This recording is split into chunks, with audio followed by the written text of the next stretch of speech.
जानवर 1999 की सुनील दर्शन द्वारा निर्देशित हिंदी भाषा की फिल्म है। फिल्म में अक्षय कुमार, करिश्मा कपूर और शिल्पा शेट्टी प्रमुख भूमिकाओं में नजर आए हैं।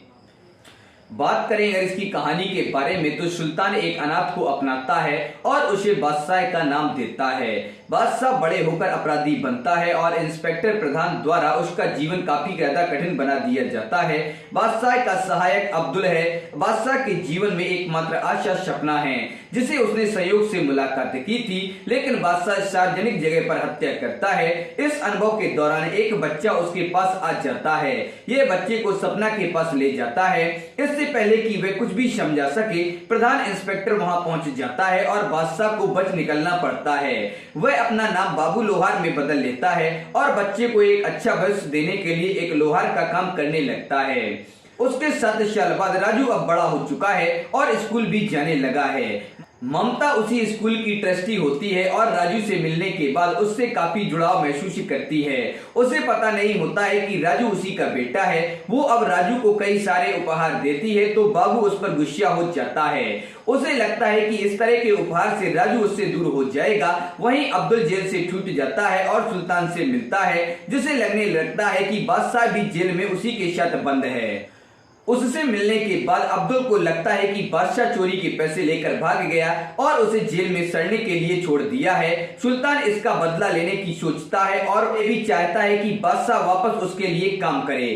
अब्दुल उसकी तलाश में उसकी प्रेमिका सपना पर नजर रखे रहता है, जो अब नाइट क्लब में काम करने लगती है। काफी समय तक उसकी जासूसी करने के बाद उसे पता चलता है कि उसकी प्रेमिका तक को उसके बारे में कोई जानकारी नहीं है। जल्द ही अब्दुल को बादशाह की नई पहचान के बारे में पता चल जाता है। वो उसके पास जाकर उससे पैसों और अचानक गायब होने के बारे में पूछता है। इसके बाद बाबू उसके साथ सुल्तान से मिलता है और वो बोलता है कि अब वो इस तरह का कोई काम नहीं करेगा। अब वो अपना भूतकाल बुलाकर आगे बढ़ चुका है। राजू के स्कूल के एक कार्यक्रम के बाद आदित्य उसे अपने कार में उसके घर छोड़ने जाता है। घर में आने के बाद राजू उसे अपने बचपन की तस्वीर दिखाने लगता है। तभी आदित्य को एहसास होता है कि राजू उसी का बेटा है। वो बाबू को अपने घर बुलाता है और अपने बेटे को वापस पाने के लिए कहता है, पर बाबू कहता है कि वो राजू से दूर नहीं रह सकता है और मना कर देता है। आदित्य इस मामले को अदालत तक ले जाता है और अदालत में राजू की कस्टडी आदित्य और ममता को मिल जाती है।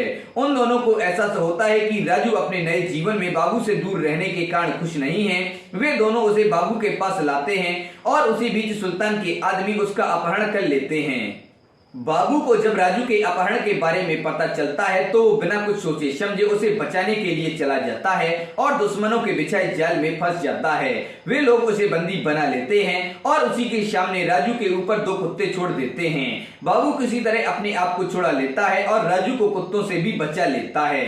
इसके बाद वो अब्दुल और सुल्तान को मार देता है। अंत में बादशाह और सपना एक हो जाते हैं। वो दोनों भी आदित्य और ममता के साथ रहते हैं ताकि राजू के पास रह सके और इस तरह से कहानी यहीं पर समाप्त हो जाती है। इसके मुख्य कलाकार अक्षय कुमार, जिन्होंने बादशाह और बाबू लोहार का किरदार किया है, करिश्मा कपूर सपना, शिल्पा शेट्टी ममता, मोहसिन बदल आदित्य ओबेरॉय राय, आशुतोष राणा अब्दुल, आशीष विद्यार्थी इंस्पेक्टर प्रधान, जॉनी लीवर बजरंगी, आदित्य कापाड़िया राजू, शक्ति कपूर सुल्तान, कादर खान विशेष भूमिका में है और दिनेश हिंगू और रमी रेड्डी इन सबने भूमिका निभाई है।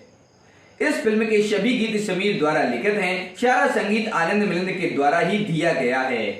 इसमें कुल 8 गाने हैं। पहला है मौसम की तरह, दूसरा है मेरा यार दिलदार, तीसरा है तुझको ना देखूं, चौथा है जाने वाले ओ जाने वाले, 5वां है कसम से, 6वां है मेरे सपनों की राजकुमार, 7वां है पास बुलाती है और 8वां है रिश्ता दिलों का और 9वां है अंगूरी अंगूरी। तो दोस्तों, आप लोग वीडियो कैसा लगा? पसंद आए इसे लाइक करें और अपने दोस्तों के साथ शेयर करें। हमारे चैनल पर पहली बार आए हैं तो हमारे चैनल अनादि मूवीज को सब्सक्राइब करें और बेल आइकन भी दबा दें।